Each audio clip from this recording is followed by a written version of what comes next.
Question number 3 says that given below are the seats won by different political parties in the polling outcome of a state assembly elections. We have been given with different political parties A, B, C, D, E and F and the seats won by each of them.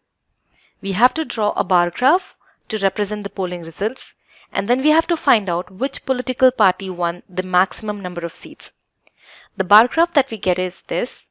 In this bar graph, we can see that we have taken the political parties on the x-axis and the number of seats won by them on the y-axis.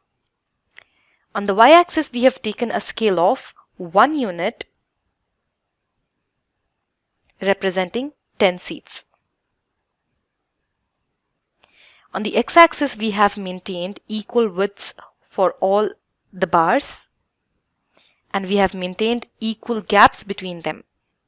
Now, as seen in the bar graph, we can easily say that party A has won the maximum number of seats. To learn more about how QMath can help you crack school and board exams, explore QMath Leap, a live online classroom program run by highly experienced and committed teachers.